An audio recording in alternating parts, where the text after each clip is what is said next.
And the struggle is actually to come up with a very definition of what is a good, successful career and what is a bad, failing career. So the first thing I would actually talk to that person about is whether they're looking for a quick fix or they want to take this journey. And the journey is to get to know themselves all over again, because it's probably been quite a few years since you've gotten really to think about who you are and where you're trying to go with your professional direction. Usually people think a lot about that during university time, not so much throughout university, more so just right at the end when they have to be applying for jobs. And then there's particular points in life where you really have a chance to think about it. But chances are, if you are somewhere in your mid to late 30s, maybe beginning of your 40s, you're just not the same person anymore. You have a lot of commitments, you have a lot of responsibilities. And the first thing I would want to know is, are you looking for a quick fix? If you're looking for a quick fix, you should 100% go work for a competitor of whatever company you're working for right now. You should look at all the companies that exist in your existing industry and maybe the last industry that you've been in.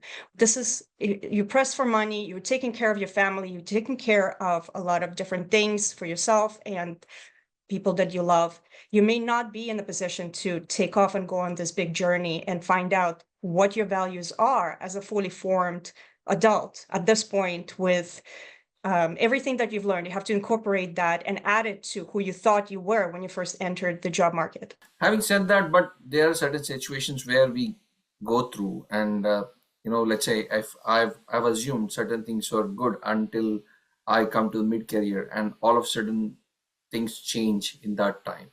How do you think we can handle it? But I'll give you I'll come up with the best example. For example, in current day and time, artificial intelligence is replacing or has full potential to replace a lot of jobs, repetitive tasks, for example. So let's say if I've been trying all through my career to in certain path, and suddenly that career path becomes obsolete, there is no more need, it's redundant. Okay, so in those situations, how do you think one can handle him or herself and still thrive even in those challenging situations, according to you? So every single one of us is incredibly complex.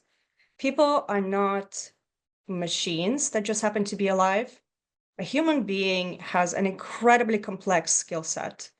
And the older you get, the more there's interactions between different things and things build on top of each other. You also now have evidence of having done a number of different things. So you start to have much less fear and hesitation for getting out there and not seeing your career as a single profession.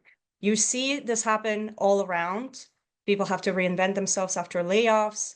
People have to switch direction after they get really disappointed with a particular experience at a company. This happens all the time, and it's really been normalized. There used to be this concept of a pivot.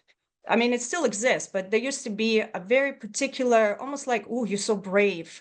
This is so unusual. We're rooting for you, like go, almost like you're trying to compete in the Olympics kind of feel to it. But now it's become really normalized. So when I work with people, I usually like to really dive deep and examine everything that they've done, whether they were successful, as in not just whether there were results from applying certain skills, but did you have a good time doing it? And do you think this is sustainable for you?